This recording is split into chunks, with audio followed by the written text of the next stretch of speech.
ಎಲ್ರಿಗೂ ನಮಸ್ಕಾರ. ನನ್ನ ಇಂದಿನ ವಿಡಿಯೋದಲ್ಲಿ ವಾರ್ಷಿಕ ರಕ್ತ ಪರೀಕ್ಷೆಯ ಪ್ರಾಮುಖ್ಯತೆ ಏನು ಮತ್ತು ವಾರ್ಷಿಕ ರಕ್ತ ಪರೀಕ್ಷೆ ವರದಿಯನ್ನು ಹೇಗೆ ಓದುವುದು ಅನ್ನೋದ್ರ ಬಗ್ಗೆ ನಾನು ಹೇಳಿದ್ದೆ. ಆ ವಿಡಿಯೋಗಳ ಲಿಂಕ್ ಈ ಡಿಸ್ಕ್ರಿಪ್ಷನ್ ಬಾಕ್ಸಲ್ಲಿ ಕೊಟ್ಟಿರ್ತೀನಿ. ಸೊ ಈ ವಿಡಿಯೋದಲ್ಲಿ ನಾನು ಇಂದಿನ ವಿಡಿಯೋದಲ್ಲಿ ಹೇಳ್ದಂಗೆ ಈ ಲಿಪಿಡ್ ಪ್ರೊಫೈಲ್ ಅಂತ ಏನಿರ್ತದಲ್ಲ, ರಕ್ತ ಪರೀಕ್ಷೆ ಮಾಡಿಸಿದಾಗ one of the component of ಈ blood report, routine blood test ಏನು ಮಾಡ್ತಾರೆ ಅದರಲ್ಲಿ ಒಂದು ಲಿಪಿಡ್ ಪ್ರೊಫೈಲ್ ಅಂತ ಒಂದು ಮಾಡ್ತಾರೆ. ಆ ಲಿಪಿಡ್ ಪ್ರೊಫೈಲನ್ನ ಓದುವುದು ಹೇಗೆ ಮತ್ತು ಅದನ್ನು ನಾವು ಹೇಗೆ ಇಂಟರ್ಪ್ರಿಟ್ ಮಾಡಬೇಕು, ಅನಲೈಸಿಸ್ ಹೆಂಗೆ ಮಾಡಬೇಕು ಅನ್ನೋದ್ರ ಬಗ್ಗೆ ನಾನು ಈ ವಿಡಿಯೋದಲ್ಲಿ ಹೇಳ್ತೀನಿ. ಲಿಪಿಡ್ ಪ್ರೊಫೈಲಲ್ಲಿ ಜನರಲ್ ಆಗಿ ಒಂದು ಟೋಟಲ್ ಕೊಲೆಸ್ಟ್ರಾಲ್ ಅಂತ ಒಂದು ಮಾಡ್ತಾರೆ, ಅದ್ರ ಜೊತೆಗೆ LDL ಕೊಲೆಸ್ಟ್ರಾಲ್ ಅಂತ ಒಂದು ಮಾಡ್ತಾರೆ, ಅದ್ರ ಜೊತೆಗೆ VLDL ಅಂತ ಒಂದು ಮಾಡ್ಬೋದು, ಇಲ್ಲ ಅಂದರೆ ಟ್ರೈಗ್ಲಿಸರೈಡ್ಸ್ ಅಂತ ಒಂದು ಮಾಡಿರ್ತಾರೆ. ಅದಾದಮೇಲೆ HDL ಕೊಲೆಸ್ಟ್ರಾಲ್, HDLC ಅಂತ ಇರ್ತದೆ. ಅದ್ರ ಜೊತೆಗೆ ಈ total cholesterol divided by HDL cholesterol ಅಂತಲೂ ಮಾಡಿರ್ತಾರೆ. ಆಮೇಲೆ triglycerides divided by HDL cholesterol ಅಂತ ಮಾಡ್ತಾರೆ. ಸೊ ಆ ಥರದ್ದು LDL divided by HDL cholesterol ಆ ಥರನೂ ಒಂದು ರೇಷಿಯೋವನ್ನು ಮಾಡಿರ್ತಾರೆ. ಇದನ್ನು ನಾವು ಓದುವುದು ಹೇಗೆಪ್ಪ ಅಂತಂದರೆ, ಸೊ ನಮ್ಮ ಏನು ನಾವು ರಕ್ತವನ್ನು ಕೊಟ್ಟಿರ್ತೀವಿ, ನಮ್ಮ ವ್ಯಾಲ್ಯೂ ಏನಿದೆ ಅಂತ ಒಂದು ಅದು LDL ಅಂತ ಬರೆದು ಅದ್ರ ಪಕ್ಕದಾಗ ನಮ್ಮ ವ್ಯಾಲ್ಯೂ ಏನಿದೆ ಅಂತ ಬರೆದಿರ್ತಾರೆ. ಅದಾದಮೇಲೆ ನಾರ್ಮಲ್ ರೇಂಜ್ ಏನಂತ ಬರೆದಿರ್ತಾರೆ. ನೀವು ಕಂಪೇರ್ ಮಾಡ್ಕೋಬೋದು ನಾರ್ಮಲ್ ರೇಂಜ್ಗೂ ನಿಮ್ಮ ರಿಪೋರ್ಟಿಗೂ ಏನಿದೆ ಅಂತ. ಆಮೇಲೆ ಮೋಸ್ಟ್ ಆಫ್ ದ ರಿಪೋರ್ಟ್ಸಲ್ಲಿ ಏನಿರುತ್ತೆ, ಏನಾದರೂ ಅಬ್ನಾರ್ಮಲಿಟಿ ಇದ್ದರೆ ಅದು ಬೋಲ್ಡ್ ಲೆಟರ್ ಮಾಡಿರ್ತಾರೆ, ಅಂದರೆ ಅದನ್ನು ಎದ್ದು ಕಾಣಂಗೆ ಬ್ಲ್ಯಾಕ್ ಕಲರಲ್ಲಿ ಬೋಲ್ಡ್ ಮಾಡಿರ್ತಾರೆ. ಸೊ ಅದು ಅಲ್ಲಿಗೆ ನೀವು ಅದು ಅಬ್ನಾರ್ಮಲ್ ಇದೆ ಅಂತೇಳಿ ಒಂದು ನಿಮಗೆ ಗೊತ್ತಾಗ್ತದೆ. ನೀವು ಕಂಪೇರ್ ಮಾಡ್ಬೋದು ನಾರ್ಮಲ್ ರೇಂಜಿಗೂ ಮತ್ತು ಇದು ಬೋಲ್ಡ್ ಲೆಟರ್ ಮಾಡಿರೋ. ಬೋಲ್ಡ್ ಮಾಡಿಲ್ಲ ಅಂತಂದರೆ ಜನರಲಿ ಅದು ನಾರ್ಮಲ್ ಇದೆ ಅಂತ ಅರ್ಥ. ಬಟ್ ಎಲ್ಲ ಲ್ಯಾಬ್ಗಳು ಆ ಥರ ಮಾಡೋಲ್ಲ, ಅದು ನೀವು ಒಂದು ಸ್ವಲ್ಪ ಹುಷಾರಾಗಿರಬೇಕು. ಆಲ್ವೇಸ್ ನಿಮ್ಮ ವ್ಯಾಲ್ಯೂಗೂ ಮತ್ತು ನಾರ್ಮಲ್ ರೇಂಜಿಗೂ ಕಂಪೇರ್ ಮಾಡ್ಕೊಂಡು ನೋಡ್ಕೊಳ್ಳಿ. ಒಂದೊಂದು ಸರಿ ನಾರ್ಮಲ್ ರೇಂಜು ಲ್ಯಾಬ್ ರಿಪೋರ್ಟ್ಗಳಲ್ಲಿನೂ ತಪ್ಪು ಬರೆದಿರ್ತಾರೆ. ಆಲ್ವೇಸ್ ಡಾಕ್ಟ್ರನ್ನ ಕಾಂಟ್ಯಾಕ್ಟ್ ಮಾಡಿಕೊಂಡು ಅದ್ರ ಬಗ್ಗೆ ತಿಳ್ಕೊಳ್ಳೋದು ಒಳ್ಳೆಯದು. ಓಕೆ, ನಾವು ಟೋಟಲ್ ಕೊಲೆಸ್ಟ್ರಾಲ್. ಈ ಕೊಲೆಸ್ಟ್ರಾಲ್ ಅನ್ನೋದು ಏನಿದೆ ಅದು ನಮ್ಮ ದೇಹಕ್ಕೆ ಅತಿ ಮುಖ್ಯವಾದ ಒಂದು ಮಾಲಿಕ್ಯೂಲ್, ಒಂದು ಅಂಶ. ಆ ಕೊಲೆಸ್ಟ್ರಾಲ್ ಇಲ್ದೇ ನಾವು ಜೀವನ ಮಾಡೋಕ್ಕಾಗಲ್ಲ. So cholesterol is not a bad molecule. Cholesterol ಹೆಚ್ಚಾದಾಗ, ನಮಗೆ ಬೇಕಾಗಿರೋದಕ್ಕಿಂತ ಹೆಚ್ಚು ಆದಾಗ ಅದು ಅದರಿಂದ ನಮಗೆ ತೊಂದರೆ ಆಗುತ್ತೆ ಅನ್ನೋದು ಒಂದು ಕಾನ್ಸೆಪ್ಟು. ಏಕೆ ತೊಂದರೆ ಆಗ್ತದೆ ಅಂದರೆ, ಹೆಚ್ಚು ಕೊಲೆಸ್ಟ್ರಾಲ್ ಇದೆ ಅಂತಂದರೆ ಅದರಲ್ಲಿ ಬೇಸಿಕಲಿ LDL ಕೊಲೆಸ್ಟ್ರಾಲ್ ಅಂತ ಒಂದಿರುತ್ತೆ. LDL ಅಂತ ಒಂದು ಮಾಲಿಕ್ಯೂಲ್ ಇರುತ್ತೆ. ಆ ಮಾಲಿಕ್ಯೂಲು ಅತಿ ಹೆಚ್ಚವಾಗಿ ಕೊಲೆಸ್ಟ್ರಾಲ್ ಒಂದು ಹೊಂದಿರ್ತದೆ. ಆ ಕೊಲೆಸ್ಟ್ರಾಲ್ ಹೆಚ್ಚಿರೋ LDL ಕೊಲೆಸ್ಟ್ರಾಲ್ ಹೆಚ್ಚಿದೆ ಅಂತಂದರೆ ಆ LDL ಮಾಲಿಕ್ಯೂಲ್ ಏನಿದೆ, ನಮ್ಮ ಜೀವನ ಏನು ಶೈಲಿ ಏನಿರ್ತದೆ, ನಮ್ಮ ಜೀವನ ಶೈಲಿ ಅತಿ ಒತ್ತಡದಿಂದ ಕೂಡಿದ್ರೆ, ಆಮೇಲೆ LDL ಕೊಲೆಸ್ಟ್ರಾಲ್ ಏನು ನಮ್ಮ ರಕ್ತದಲ್ಲಿ ಹೆಚ್ಚಿದ್ರೆ ಇದರಿಂದ ಏನಾಗ್ತದೆ, ಒತ್ತಡ ಅಂದರೆ ಸ್ಟ್ರೆಸ್ ಅಂತ ಏನಂತೀವಲ್ಲ ನಾವು ಇಂಗ್ಲೀಷಲ್ಲಿ, ಆ ಸ್ಟ್ರೆಸ್ಸು ರಿಯಾಕ್ಟಿವ್ ಆಕ್ಸಿಜನ್ ಸ್ಪೀಸೀಸ್ ಅಂತ ಕೆಲವು ಮಾಲಿಕ್ಯೂಲ್ಸ್ನ ಉತ್ಪತ್ತಿ ಮಾಡ್ತಾವೆ, ಕಣಗಳು ಉತ್ಪತ್ತಿ ಮಾಡ್ತಾವೆ. ಈ ರಿಯಾಕ್ಟಿವ್ ಆಕ್ಸಿಜನ್ ಸ್ಪೀಸೀಸ್ ಏನಪ್ಪ ಅಂದರೆ ಇವು ಹೈಲಿ ಅನ್ಸ್ಟೇಬಲ್ ಮಾಲಿಕ್ಯೂಲ್. ಅಂದರೆ ಇವು ತುಂಬ ಆ ಸ್ಟೆಬಿಲಿಟಿ ಏನಂತ ಏನಿರ್ತದಲ್ಲ ಅದು ಕಳ್ಕೊಂಬಿಟ್ಟಿರ್ತಾವೆ. ಸೊ ಹೈಲಿ ಅನ್ಸ್ಟೇಬಲ್ ಅಂದರೆ ಇವೆಲ್ಲ ಬೇರೆ ಬೇರೆ ಮಾಲಿಕ್ಯೂಲ್ಗೆ ಹೋಗಿ ಅಟ್ಯಾಕ್ ಮಾಡಿ ಆ ಮಾಲಿಕ್ಯೂಲ್ಗಳಿಂದ ಎಲೆಕ್ಟ್ರಾನನ್ನು ಸ್ನ್ಯಾಚ್ ಮಾಡುವಂಥ ಕೆಲಸ ಮಾಡ್ತಾ ಇರ್ತವೆ. ಅವಾಗ ಏನು ಮಾಡ್ತಾವೆ, ಇವು ಡ್ಯಾಮೇಜ್ ಮಾಡ್ತಾ ಇರ್ತವೆ ಸೆಲ್ಸ್ ಎಲ್ಲ. ಸೆಲ್ ಮೆಂಬ್ರೇನ್ ಆಗಿರ್ಬೋದು, ಪ್ರೋಟೀನ್ ಆಗಿರ್ಬೋದು, DNA ಆಗಿರ್ಬೋದು, ಇಂಥವನ್ನೆಲ್ಲ ಹೋಗಿ ಡ್ಯಾಮೇಜ್ ಮಾಡ್ತಾ ಇರ್ತವೆ.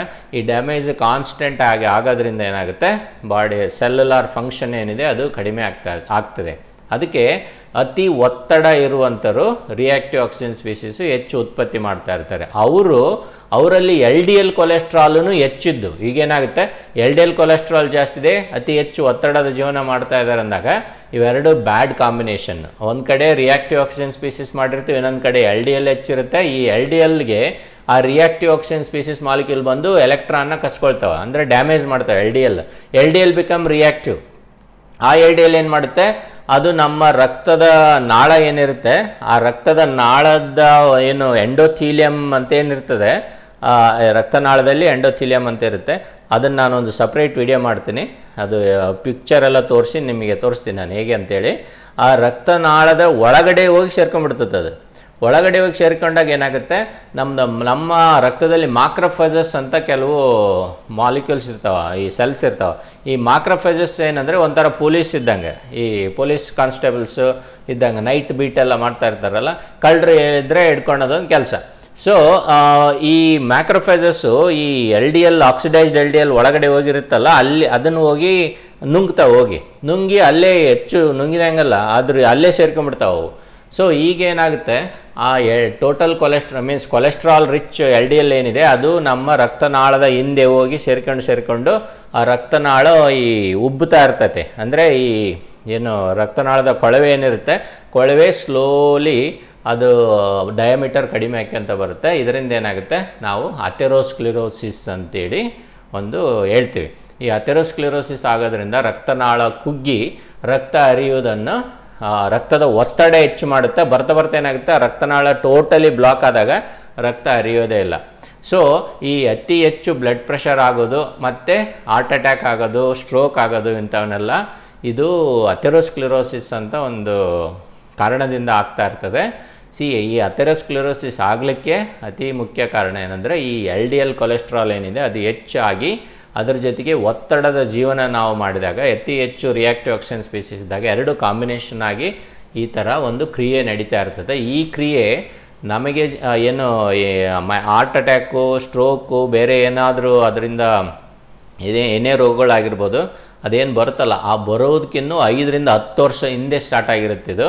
ಅದಕ್ಕೋಸ್ಕರ ನಮ್ಮ ರಕ್ತದಲ್ಲಿರುವ ಈ ಲಿಪಿಡ್ ಪ್ರೊಫೈಲ್ ಏನಿರುತ್ತೆ, ಲಿಪಿಡ್ ಏನಿರ್ತದೆ, ಕೊಲೆಸ್ಟ್ರಾಲ್ ಆಗಿರ್ಬೋದು, LDL ಆಗಿರ್ಬೋದು, HDL ಆಗಿರ್ಬೋದು, ಟ್ರೈಗ್ಲಿಸರೈಡ್, ಕೊಲೆಸ್ಟ್ರಾಲ್ ಇವನ್ನೆಲ್ಲವನ್ನು ತಿಳ್ಕೊಳೋದು ಅತಿ ಮುಖ್ಯ. ಹೇಗೆ ತಿಳ್ಕೊಬೇಕಂತಂದರೆ, ನಾವು ಅದು ಏನಾದರೂ ಹೆಚ್ಚಿದ್ರೆ ಅದ್ರ ಬಗ್ಗೆ ನಾವು ಗಮನವಹಿಸಿ ಅದನ್ನು ಕಡಿಮೆ ಮಾಡಿಕೊಳ್ಳಿಕ್ಕೆ ಪ್ರಯತ್ನ ಪಡ್ಬೋದು. ಸೊ ಈ ಟ್ರೈಗ್ಲಿಸರೈಡ್ ಅನ್ನೋದು ಒಂದಿರುತ್ತೆ. ಈ ಟ್ರೈಗ್ಲಿಸರೈಡ್ ಏನಪ್ಪ ಅಂದರೆ, ನಾವು ಈ ಟ್ರೈಗ್ಲಿಸರೈಡ್ ಹೆಚ್ಚಿಗೆ ಏಕಾಗುತ್ತೆ ಮತ್ತು ಕೊಲೆಸ್ಟ್ರಾಲ್ ಏಕೆ ಹೆಚ್ಚಾಗ್ತದಂದರೆ, ಅತಿ ಮುಖ್ಯವಾದ ಕಾರಣ ಇದಕ್ಕೆ ಸೆಡೆಂಟರಿ ಲೈಫ್ ಸ್ಟೈಲ್ ಅಂದರೆ ಮೋಸ್ಟ್ ಆಫ್ ದಿ ಟೈಮ್ ನಾವು ಕೆಲಸ ಮಾಡ್ದೇ ತುಂಬ ರೆಸ್ಟ್ ತಗೊಳೋದು, ಎಲ್ಲದಕ್ಕೂ ಕೂತ್ಕೊಂಡು ಕೆಲಸ ಮಾಡೋದು, ಅತಿ ಹೆಚ್ಚು ತಿನ್ನುವುದು ಮತ್ತು ಕೂತು ಕೆಲಸ ಮಾಡೋದು.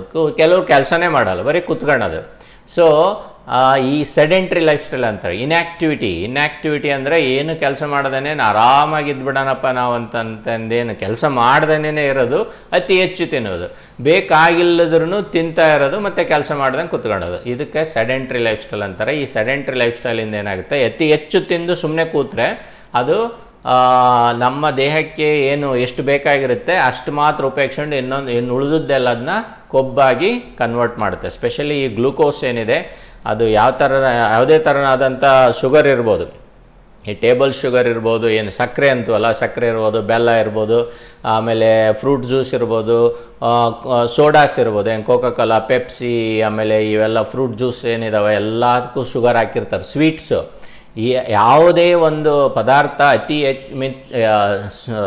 ಏನು ಸ್ವೀಟ್ ಆಗಿದ್ದರೆ ಅಥವಾ ಸಿಹಿ ಆಗಿದ್ದರೆ ಅದರಲ್ಲಿ ಶುಗರ್ ಇದೆ ಅಂತ ಅರ್ಥ. ಅತಿ ಹೆಚ್ಚು ಶುಗರ್ ಕನ್ಸ್ಯೂಮ್ ಮಾಡೋದ್ರಿಂದ ಏನಾಗುತ್ತೆ, ಆ ಹೆಚ್ಚು ಶುಗರ್ ಏನಿದೆ ನಮ್ಮ ಲಿವರಲ್ಲಿ ಫ್ಯಾಟ್ ಆಗಿ ಕನ್ವರ್ಟ್ ಆಗಿ ಫ್ಯಾಟನ್ನ ಅದೇನು ಮಾಡ್ತದೆ ಲಿವರ್ ಇನಿಷಿಯಲಿ VLDL ಅಂತ ಒಂದು ಮಾಡುತ್ತೆ.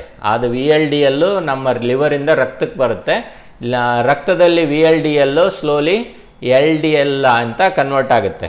ಸೊ LDLನ ಬೇರೆ ಬೇರೆ ಏನು ನಮ್ಮ ಆರ್ಗನ್ಸ್ ಏನಿದಾವೆ, ಮಸಲ್ ಇರ್ಬೋದು, ಬೋನ್ ಇರ್ಬೋದು, ಯಾವುದೇ ಒಂದು ಆರ್ಗನ್ ಇರ್ಬೋದು, ಅವು ತಗೊಳ್ತವೆ. ಅವು ಎಷ್ಟು ತಗೊಳ್ತವೆ ಅಂದರೆ ತಮಗೆ ಬೇಕಾದಷ್ಟು ಮಾತ್ರ ತಗೊಳ್ತವೆ. ನಾವು ಹೆಚ್ಚು ಉತ್ಪತ್ತಿ ಮಾಡಿದರೆ ಅವೆಲ್ಲ ತಗೊಳೋದಿಲ್ಲ. So ಅವಾಗೇನಾಗುತ್ತೆ, LDL ರಕ್ತದಲ್ಲೇ ಉಳ್ಕೊಂಡ್ಬಿಡುತ್ತೆ. ಅದಕ್ಕೋಸ್ಕರ ನಾವು ಹೆಚ್ಚು ಸಕ್ಕರೆ ಅಂಶ, ಹೆಚ್ಚು ಕಾರ್ಬೋಹೈಡ್ರೇಟ್ ಅಂದರೆ ವೈಟ್ ರೈಸ್ ಇರ್ಬೋದು, ಹೆಚ್ಚು ಚಪಾತಿ ಇರ್ಬೋದು, ಯಾವುದೇ ರೈಸ್ ಏನು ಸೀರಿಯಲ್ಸ್ ಇರ್ಬೋದು, ಅದು ಸಿರಿಧಾನ್ಯನೂ ಇರ್ಬೋದು ಅಥವಾ ವೈಟ್ ರೈಸ್ ಇರ್ಬೋದು, ಅತಿ ಹೆಚ್ಚು ಸೇವನೆ ಮಾಡಿದರೆ ಅದರಲ್ಲಿ ಕಾರ್ಬೋಹೈಡ್ರೇಟೇ ಇರೋದು. ಬೇಸಿಕಲಿ ನಾವೇನು ಮಾಡಬೇಕು, ಕೆಲಸ ಮಾಡಿದಷ್ಟು ಊಟ ಮಾಡಬೇಕು. ಹೆಚ್ಚು ಕೆಲಸ ಮಾಡಿದ್ರೆ ನೀವು ಹೆಚ್ಚು ಊಟ ಮಾಡಿರಿ, ಏನು ತೊಂದರೆ ಇಲ್ಲ. ಆದರೆ ಕೆಲಸ ಮಾಡ್ದೇ ಊಟ ಮಾಡಿದರೆ ಏನಾಗುತ್ತೆ, ನಮ್ಮ ದೇಹ ಅದನ್ನು ಉಪೇಕ್ಷಣಲ್ಲ, ಲಿವರ್ ಏನು ಮಾಡ್ತದೆ ಅದನ್ನು ಫ್ಯಾಟಾಗಿ ಕನ್ವರ್ಟ್ ಮಾಡಿ VLDL ಆಗಿ ಮಾಡುತ್ತೆ. VLDL ಅದು ಟ್ರೈಗ್ಲಿಸರೈಡ್ ರಿಚ್, ಅದಕ್ಕೆ ಟ್ರೈಗ್ಲಿಸರೈಡ್ ಲೆವೆಲ್ ಹೆಚ್ಚಿರ್ತವೆ ಬ್ಲಡ್ಡಲ್ಲಿ. VLDL ಇವೆಂಚುಲಿ LDL ಆಗುತ್ತೆ, LDL ಬ್ಲಡ್ಡಲ್ಲಿ ಉಳ್ಕೊಂಡ್ಬಿಡ್ತವೆ. ಸೊ ಅದು LDL ಅಲ್ಲಿ ಕೊಲೆಸ್ಟ್ರಾಲ್ ಹೆಚ್ಚಿರುತ್ತೆ, ಅದಕ್ಕೆ ಟೋಟಲ್ ಕೊಲೆಸ್ಟ್ರಾಲ್ ಜಾಸ್ತಿ ಇದೆ ಅಂತ ಹೇಳ್ತಾರೆ. ಆಮೇಲೆ ಸ್ಟ್ರೆಸ್ಫುಲ್ ಲೈಫ್ ಏನಾದರೂ ಲೀಡ್ ಮಾಡಿದರೆ ಅದು LDL ಆಕ್ಸಿಡೈಸ್ ಆಗಿ ಅಥೆರೋಸ್ಕ್ಲೆರೋಸಿಸ್ ಮಾಡ್ತದೆ. ಸೊ ಇದರಿಂದ ಏನಾಗುತ್ತೆ, ಈ ಹಾರ್ಟ್ ಅಟ್ಯಾಕ್ ಆಗೋದಾಗಲಿ, ಸ್ಟ್ರೋಕ್ ಆಗೋದಾಗಲಿ, ಬೇರೆ ಎಲ್ಲ ಕಾಯಿಲೆಗಳು ಆಗಲಿಕ್ಕೆ ಶುರು ಆಗ್ತದೆ. ಅದಕ್ಕೋಸ್ಕರ ನಿಮ್ಮ ಲಿಪಿಡ್ ಪ್ರೊಫೈಲ್ ಹೆಚ್ಚಿದ್ರೆ ಅದಕ್ಕೆ ಫಸ್ಟ್ ಆ್ಯಂಡ್ ಫಾರ್ಮೋಸ್ಟ್ ಥಿಂಗ್ ನೀವೇನು ಮಾಡಬೇಕಂದ್ರೆ ಶುಗರ್ನ ನಿಮ್ಮ ಫುಡ್ಡಿಂದ ತೆಗಿಬೇಕು. ಸಾಧ್ಯವಾದಷ್ಟು ಶುಗರ್ನ ತೆಗಿಬೇಕು. ಅದು ಸ್ವೀಟಾಗಿ ಯಾವುದೇ ಪದಾರ್ಥ ಸಿಹಿಯಾಗಿದ್ದರೆ ಅದನ್ನು ತೆಗಿಬೇಕು. ಲಿಪಿಡ್ ಪ್ರೊಫೈಲ್ ಅಬ್ನಾರ್ಮಲ್ ಎರರ್ಗೆ ಹೇಳ್ತಾ ಇದ್ದೀನಿ ನಾನು. ಆಮೇಲೆ ಬಿಳಿ ಅಕ್ಕಿ ಅನ್ನನ ಊಟ ಮಾಡೋದು ಆಲ್ಮೋಸ್ಟ್ ನಿಲ್ ಮಾಡಬೇಕು, ಇಲ್ಲಾಂದ್ರೆ ಅತಿ ಕಡಿಮೆ ಮಾಡ್ಕೋಬೇಕು. ಆಮೇಲೆ ಸಿರಿಧಾನ್ಯ, ಎಲ್ಲರಿಗೆ ಸಿರಿಧಾನ್ಯ ಅಂತಾರಲ್ಲ, ಸಿರಿಧಾನ್ಯ ಉಪಯೋಗಿಸೋದು ಒಳ್ಳೆಯದು, ಆದರೆ ಅದನ್ನು ಇತಿಮಿತಿಯಾಗಿ ಉಪಯೋಗಿಸ್ಬೇಕು. ಯಾಕಂದರೆ ಸಿರಿಧಾನ್ಯದಲ್ಲಿನೂ ಕಾರ್ಬೋಹೈಡ್ರೇಟ್ ಇರುತ್ತೆ, ರೈಸಿಗಿನ್ನೂ ಸ್ವಲ್ಪ ಕಮ್ಮಿ ಇರ್ತದೆ. ಸೊ ಹೆಚ್ಚು ಕಾರ್ಬೋಹೈಡ್ರೇಟ್ ಅಂತೇನು, ಸ್ಟಾರ್ಚ್ ಅಂತೇನಂತವಲ್ಲ, ಅದನ್ನು ಉಪಯೋಗಿಸೋದು ಕಡಿಮೆ ಮಾಡಬೇಕು. ಮತ್ತು ಶುಗರ್, ಸ್ವೀಟ್, ಸಕ್ಕರೆ, ಇದನ್ನು ಯಾವುದೇ ಪದಾರ್ಥದಲ್ಲಿ ಸಕ್ಕರೆ ಇದ್ದರೆ ಅದನ್ನು ಕಡಿಮೆ ಮಾಡಬೇಕು. ಈ ಥರ ನೀವು ಮಾಡಿದಿ ಮತ್ತು ನೀವು ಆ್ಯಕ್ಟಿವಿಟಿ ಹೆಚ್ಚು ಮಾಡ್ಕೊಂಡ್ರೆ, ಕುಂತಲ್ಲಿ ಕೂರ್ದನೇ most of the time active ಆಗಿರ್ಬೇಕು, ಎದ್ದು ಓಡಾಡಬೇಕು, ಕೆಲಸ ಮಾಡಬೇಕು, ವಾಕಿಂಗ್ ಮಾಡಬೇಕು, ಯಾವುದೇ ಕೆಲಸ ಆಗಿರಲಿ ಮಾಡಬೇಕು. ನಮ್ಮ ದೇಹ ಇರೋದು ವಾಕ್ ಮಾಡಲಿಕ್ಕೆ. 2 ಕಾಲು ಕೊಟ್ಟಿದ್ದಾರೆ ದೇವರು. ಕಾಲು ಎದಕ್ಕೆ ಕೊಟ್ಟಾನಂದ್ರೆ ಓಡಾಡ್ಲಂತ ಕೊಟ್ಟಿರೋದು, ಕೂತ್ಕೊಳ್ರಿ ಅಂತೇಳಿ ದೇವರು ಕಾಲು ಕೊಟ್ಟಿಲ್ಲ, ಓಡಾಡ್ರಿ ಅಂತೇಳಿ ಕೊಟ್ಟಿರೋದು. ಅದಕ್ಕೆ ಓಡಾಡಬೇಕು, ಕೆಲಸ ಮಾಡಬೇಕು, ಮಲಗೋವರೆಗೂ ಆ್ಯಕ್ಟಿವ್ ಆಗಿರಬೇಕು. ಹಂಗಿದ್ದಾಗ ಏನಾಗುತ್ತೆ, ನಾವು ಮಾಡಿರೋ ಊಟ ಕರಗ್ತದೆ, ಆಮೇಲೆ ಶೇಖರಣೆ ಆಗಲ್ಲ. ಅದರಿಂದ ಆಟೋಮೆಟಿಕ್ಕಾಗಿ ತಂತಾನೇ ಈ ಲಿಪಿಡ್ ಪ್ರೊಫೈಲ್ ಎಲ್ಲ ಕಡಿಮೆಕ್ಕಿಂತ ಬರ್ತಾವೆ. ಆ ಥರ ಮಾಡಿಲ್ಲ ಅಂದರೆ, ನಾವು ಹೆಚ್ಚು ಊಟ ಮಾಡೋದು, ಸುಮ್ಮನೆ ಕೂರೋದು ಮಾಡಿದರೆ ಏನಾಗುತ್ತೆ, ಹೆಂಗೆ ಕಡಿಮೆ ಮಾಡೋದು, ಟ್ರೈಗ್ಲಿಸರೈಡ್, ಕೊಲೆಸ್ಟ್ರಾಲ್ ಇವನ್ನೆಲ್ಲ ಆಬ್ವಿಯಸ್ಲಿ ಡಾಕ್ಟರ್ಸ್ ಟ್ಯಾಬ್ಲೆಟ್ ಬರೀತಾರೆ. ಟ್ಯಾಬ್ಲೆಟಿಂದ ಕಡಿಮೆ ಮಾಡಿಕೊಳ್ಳೋದು ಅದು ಪರಿಹಾರ ಅಲ್ಲ. ಅದೇನು ಕ್ಯೂರ್ ಅಲ್ಲ, ಅದು ಓನ್ಲಿ ಮ್ಯಾನೇಜ್ಮೆಂಟ್ ಅಂದರೆ ಇದನ್ನು ಮ್ಯಾನೇಜ್ ಮಾಡಿದಂಗೆ. ಅದು ಎಷ್ಟು ಜಾಸ್ತಿ ಇದೆಯಾ, ಓಕೆ ಸ್ವಲ್ಪ ಕಡಿಮೆ ಆಗ್ತದೆ, ಆದರೆ ಟ್ಯಾಬ್ಲೆಟ್ ಅದು ಪರ್ಮನೆಂಟ್ ಸೊಲ್ಯೂಷನ್ ಅಲ್ಲ. Permanent ಸೊಲ್ಯೂಷನ್ನು your diet and life style. So ಇದು ನೀವು ಮಾಡಿದರೆ ಡಾಕ್ಟ್ರ್ ಹತ್ರ ನೀವು ಟ್ಯಾಬ್ಲೆಟ್ಸ್ ಅವೆಲ್ಲ ತಗೊಳ್ಳೋ ಅವಶ್ಯಕತೆ ಇರಲ್ಲ. ತಗೋಬಾರ್ದಂತ ನಾನು ಹೇಳ್ತಾ ಇಲ್ಲ, ಅತಿ ಹೆಚ್ಚಿದ್ದಾಗ ತಗೊಂಡು ಕಡಿಮೆ ಮಾಡ್ಕೋಬೇಕಾಗುತ್ತೆ. ಅದಕ್ಕೆ ಸ್ಟಾಟಿನ್ಸು ಮತ್ತು ಬೇರೆ ಬೇರೆ ಥರನಾದಂಥ ಟ್ಯಾಬ್ಲೆಟ್ಗಳಿದಾವೆ ಕಡಿಮೆ ಮಾಡಲಿಕ್ಕೆ. ವಿಟಮಿನ್ B3, ನಯಾಸಿನ್ ಇದೆ, ಫೈಬ್ರೇಟ್ಸ್ ಅಂತ ಇದೆ, ಸುಮಾರು ಟ್ಯಾಬ್ಲೆಟ್ ಬರಿತೀವಿ ನಾವು. ಅದು ಓನ್ಲಿ ರಿಕ್ವೈರ್ಡ್ ಇದ್ದಾಗ ಮಾತ್ರ. ಸೊ ಆ ಸ್ಟೇಜಿಗೆ ಹೋಗ್ದೇ ನಿಮ್ಮ ಲೈಫ್ ಸ್ಟೈಲ್ ಚೇಂಜಸ್ಸು ನ್ಯೂಟ್ರಿಷನಲ್ಲೇ ಮಾಡಿಫೈ ಮಾಡಿಕೊಂಡು ನೀವು ಈ ಲಿಪಿಡ್ ಪ್ರೊಫೈಲ್ನ ಕಡಿಮೆ ಮಾಡ್ಕೋಬೋದು. ಆಮೇಲೆ ಇನ್ನೊಂದೇನೆಂದರೆ, ನೀವು ಹೆಚ್ಚಾಗಿ ಈ ಆ್ಯಕ್ಟಿವಿಟಿಯನ್ನು ಮಾಡಿದರೆ, ಎಕ್ಸರ್ಸೈಸ್ ಮಾಡಿದರೆ, ಅಂದರೆ ವಾಕ್ ಮಾಡೋದಾಗಲಿ, ಜಾಗಿಂಗ್ ಮಾಡೋದಾಗಲಿ, ಸೈಕ್ಲಿಂಗ್ ಮಾಡೋದಾಗಲಿ, ಸ್ವಿಮ್ಮಿಂಗ್ ಮಾಡೋದಾಗಲಿ, ಆಮೇಲೆ ಗುಡ್ಡ ಹತ್ತೋದಾಗಲಿ, ಟ್ರೆಕ್ಕಿಂಗ್ ಮಾಡೋದಾಗಲಿ, ಯಾವುದೇ ಥರನಾದಂಥ ಆ್ಯಕ್ಟಿವಿಟಿ ಮಾಡಿ ಮತ್ತು ಮಸಲ್ಸ್ ಬಿಲ್ಡ್ ಮಾಡ್ಕೊಳ್ಳೋದು ಅತಿ ಮುಖ್ಯ. ಮಸಲ್ ಬಿಲ್ಡ್ ಮಾಡೋದಂದರೆ ವೇಟ್ ಟ್ರೈನಿಂಗ್, ಈ ಏನು ಡಂಬಲ್ಸ್ ಮಾಡೋದಾಗಲಿ, ಪುಷಪ್ಸ್ ಮಾಡೋದಾಗಲಿ, ಸ್ಕ್ವಾಟ್ಸ್ ಮಾಡೋದಾಗಲಿ, ಬೇರೆ ಬೇರೆ ಥರನಾದಂಥ ಒಂದು ಇದು ಮಸಲ್ ಬಿಲ್ಡಿಂಗ್ ಇದಿರ್ತದೆ. ಬಾಡಿ ವೇಟ್ ಯೂಸ್ ಮಾಡಿಕೊಂಡು ಮಸಲ್ ಸ್ಟ್ರೆಂಥನಿಂಗ್ ಮಾಡ್ಕೋಬೋದು, ಅಥವಾ ವೇಟ್ಸ್ ತೊಗೊಂಡು ಬಂದು ಸ್ಟ್ರೆಂಥನಿಂಗ್ ಮಾಡಿ, ಯಾವುದೇ ಥರನಾದಂಥ ಸ್ಟ್ರೆಂಥನಿಂಗ್ ಎಕ್ಸರ್ಸೈಸ್ ಮಾಡಿ, ಅದು ಅತಿ ಮುಖ್ಯ. ಸೊ ಈ ಕಾರ್ಡಿಯೋ ಮತ್ತು ಸ್ಟ್ರೆಂಥನಿಂಗ್ ಎಕ್ಸರ್ಸೈಸ್ ಮಾಡಿಕೊಂಡು ನಿಮ್ಮ ನ್ಯೂಟ್ರಿಷನ್ ಕಂಟ್ರೋಲ್ ಮಾಡಿಕೊಂಡ್ರೆ, ಅಂದರೆ ಶುಗರ್ ತೆಗೆದುಬಿಡಿ, ಬಿಳಿ ಅಕ್ಕಿಯನ್ನು ತೆಗೀರಿ, ಅಂದರೆ ಸಾಧ್ಯವಾದಷ್ಟು ಕಡಿಮೆ ಮಾಡಿ, ಮೈಂಡ್ಫುಲ್ಲಾಗಿ ನೀವು ಊಟ ಮಾಡಿ. ಏನಾದರೂ ಊಟ ಮಾಡಿದ್ರೆ ಇದು ನನಗೆ ಅನುಕೂಲ ಆಗುತ್ತದೆ ಇಲ್ಲ ಅಂತೇಳಿ ಒಂದು ಊಟ ಮಾಡಿದರೆ, ಆಮೇಲೆ ಹೆಚ್ಚು ಹಸಿ ತರಕಾರಿಗಳನ್ನ ಹೆಚ್ಚು ಯೂಸ್ ಮಾಡಿ, ಲೆಂಟಿಲ್ಸು, ಪ್ರೋಟೀನ್ಸು, ಲೆಂಟಿಲ್ಸ್, ಲೆಗ್ಯೂಮ್ಸ್ ಅಂತ ಏನಿದೆ, ಕಾಳು ಕಡಿಗಳು ಅಂತೇನಂತವಲ್ಲ, ಅದು ಹೆಚ್ಚು ಅಳವಡಿಸ್ಕೊಳ್ರಿ. Rice, carbohydrate, starch, sweet, soda, ಇವನ್ನ ಫ್ರೂಟ್ ಜ್ಯೂಸು ಇವೆಲ್ಲ ಕಡಿಮೆ ಮಾಡಿಕೊಳ್ಳ್ರಿ. ಆಟೋಮೆಟಿಕ್ಕಾಗಿ ಇದು ಲಿಪಿಡ್ ಪ್ರೊಫೈಲು ತಂತಾನೇ ಕಡಿಮೆ ಆಗುತ್ತೆ. ಸೊ ಇದು ಇವತ್ತಿನ ಒಂದು ವಿಡಿಯೋದಲ್ಲಿ ಲಿಪಿಡ್ ಪ್ರೊಫೈಲ್, ಇದನ್ನು ಅಬ್ನಾರ್ಮಲ್ ಆಗಿದ್ದರೆ ಅದು ಹೇಗೆ ಸರಿ ಮಾಡಿಕೊಳ್ಬೋದು, ಅದು ಏನಕ್ಕಾಗುತ್ತೆ ಅನ್ನೋದು ಒಂದು ಸಂಕ್ಷಿಪ್ತವಾದ ಒಂದು ವಿಡಿಯೋ. ನಾನು ಇನ್ನೊಂದು ವಿಡಿಯೋದಲ್ಲಿ ಅದು ಹೆಂಗೆ ಆಗುತ್ತೆ ಅಥವಾ ಹೇಗೆ ಅದು ಅಥೆರೋಸ್ಕ್ಲೆರೋಸಿಸ್ ಆಗುತ್ತೆ ಅಂತ ಒಂದು ಮೆಕ್ಯಾನಿಸಮ್ ಏನಿರುತ್ತಲ್ಲ, ಅದನ್ನು ಒಂದು ಡ್ರಾ ಮಾಡಿ ಸ್ಲೈಡ್ ಶೋ ಅಲ್ಲಿ ನಿಮಗೆ ತೋರಿಸಲಿಕ್ಕೆ ಪ್ರಯತ್ನ ಪಡ್ತೀನಿ. ಸೊ ಇಷ್ಟು ಈ ವಿಡಿಯೋ ನಿಮಗೆ ಲೈಕ್ ಆಗಿದ್ರೆ ಒಂದು ಥಮ್ಸ್ ಅಪ್ ಕೊಡಿ. ಏನಾದರೂ ಕ್ವಶನ್ಸ್ ಇದ್ದರೆ ಕಮೆಂಟ್ಸಲ್ಲಿ ಆ ಕ್ವಶನ್ ಬರೀರಿ. ಮತ್ತು ಈ ವಿಡಿಯೋ ನಿಮಗೆ ಚೆನ್ನಾಗಿ ಅನಿಸಿದರೆ ನಿಮ್ಮ ಫ್ರೆಂಡ್ಸ್ ಜೊತೆಗೆ ಶೇರ್ ಮಾಡಿ. ಆಮೇಲೆ ಈ ಚಾನಲ್ಗೆ ಸಬ್ಸ್ಕ್ರೈಬ್ ಮಾಡಿ. ನಾನು ರೆಗ್ಯುಲರ್ ಆಗಿ ವಿಡಿಯೋ ಮಾಡಲಿಕ್ಕೆ ಪ್ರಯತ್ನ ಪಡ್ತೀನಿ. ಸೊ ನನ್ನ ಉದ್ದೇಶ ಎಲ್ಲ ಜನಗಳಿಗೂ ಒಂದು ಲೈಫ್ ಸ್ಟೈಲ್ ಚೇಂಜಸ್ಸು, ಆಹಾರ, ಇದರ ಮುಖಾಂತರ ಈ ಕ್ರಾನಿಕ್ ಲೈಫ್ ಸ್ಟೈಲ್ ಡಿಸಾರ್ಡರ್ಸ್ ಏನಿದ್ದಾವೆ, ನಮ್ಮ ಜೀವನ ಶೈಲಿಯಿಂದ ಬರುವಂಥ ಒಂದು ಕಾಯಿಲೆಗಳೇನಿದ್ದಾವೆ ಅದನ್ನು ಸಾಧ್ಯವಾದಷ್ಟು ಕಡಿಮೆ ಮಾಡುವುದತ್ತು ತಪ್ಪಿಸುವುದು ನನ್ನ ಒಂದು ಧ್ಯೇಯ. ಸೊ ನಾನು ನಿಮ್ಮನ್ನು ನನ್ನ ಮುಂದಿನ ವಿಡಿಯೋದಲ್ಲಿ ಭೇಟಿ ಮಾಡ್ತೀನಿ. ಅಲ್ಲಿವರೆಗೂ ನಮಸ್ಕಾರ.